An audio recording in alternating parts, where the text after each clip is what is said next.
大家好，我是迅哥。在这个地球上有一个岛屿的世界，北起台湾岛，东至复活节岛，南抵新西兰，西到马达加斯加，横跨2万公里，正好是半个地球的周长。而居住在这些岛屿上的土著们，使用着同样的工具，说着同一种语系，讲述着共同的神话传说。由于他们生活的地区主要分布于南太平洋，所以又被称为是南岛人的后裔。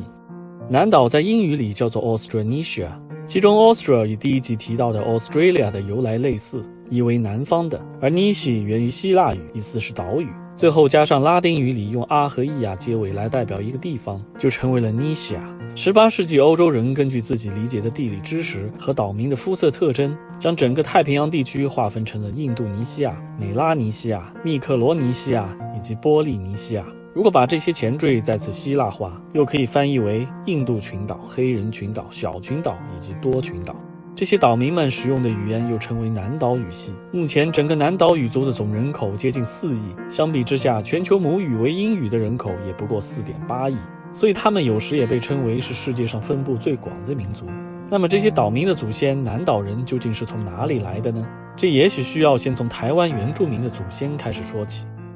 前面提到，今天全球所有的男性都拥有着同一名父系祖先 Y 染色体亚当，而他的后代们也陆续发生着基因突变。首先出现的是3个重要的标记点，分别是没能走出非洲的 AM91 和 BM60， 以及唯一走出非洲的 M168。换句话说， M168 就是除非洲 AB 型以外，今天世界上所有男性的父系祖先。还记得基因突变如同抄写一本书吗？我们现在就把 M168 当成最开始的那本书。当它的基因被抄写的过程中，首先出现了4份错误，分别是 M130、M174、M96 以及 M89。我们接着以前面 AB 的顺序，将它们4个又分别标记为 CD、E、F 型。其中提到过的 C 和 D 大约出现于7万年前，并成为了走出非洲的先头部队。此后大约5、6万年前，便出现了 E 和 F， 其中 E 出走的时间较晚，也没能走远。相比之下 ，F 却从此开启了一场波澜壮阔的人类迁徙。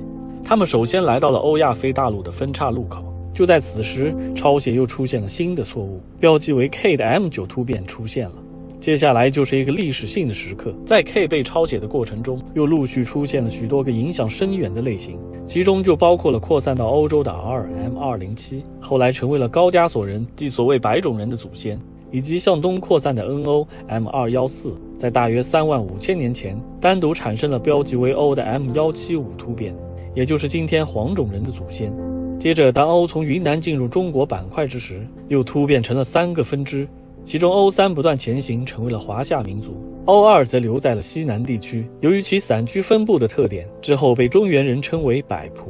而 O1 则前往了沿海地区，同样由于其分布以及擅长使用一种叫越的武器，又被中原人士称为百越。此时在百越族中广泛使用的语言，有可能就是最初的南岛语系。随着 1.2 万年前冰期的结束，人类开启了农耕的新石器时代，而 O 型祖先们也在大约6000年前出现了人口爆炸。于是凭借着人口数量和武器的优势，很快就吞并了最早到达东亚的先头部队 C 和 D。不久，北边更加强大的 O3 又南下将 O1 百越族同化，原来的南岛语系也被汉藏语系替代。据推测，只有小部分地区演化成了今天的壮动语系，所以这也有可能是东亚大陆上最接近南岛语系的语言了。前面提到福建地区丘陵为主，山居多蛇，在当时艰苦的条件下本来就生存不易，面对着北方族群的南下已经够压力山大，南面海平面的上升又压缩了他们生存的空间。于是被逼无奈，一群百越人决定尝试跨海迁徙。此时他们除了基本掌握了航海能力之外，更重要的是已经具备了农耕技术，所以他们有信心但凡找到一块陆地都可以生存下去。而福建与台湾之间最狭窄处确实只有100多公里，也让这个以退为进的策略不难得到验证。就在大约8000年前，这群来自福建说着古南岛语的百越人终于到达了台湾岛，既成为了今天台湾原住民的祖先。虽然还有另一种被逼无奈的观点，认为是冰期后的海平面上升导致了当时印尼和马来附近的族群被迫向北迁徙，成为了台湾人的祖先，不过这就是比较小众的观点了。2012年，在福建马祖列岛满布贝种的断层下，发现了保存完好的亮岛人躯之葬。接着从母系线粒体单倍群分析发现，这对8300年前的骨骸与台湾原住民有着密切的血缘关系。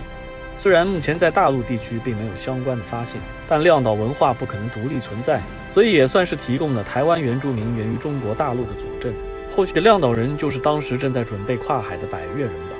不久，他们在台湾岛上逐渐形成了大粪坑文化，而距今约5000年前的大粪坑人骨，便是目前发现最早的台湾原住民。其中还包括用来冲倒树皮纤维、制作绳索和衣服的石质工具，其源头很可能就是百越地区的树皮布文化。有意思的是，这显然又与太平洋岛屿上流行的树皮衣有着某种密切的联系。其他类似陶器和玉器的发现，也都在太平洋地区有所分布。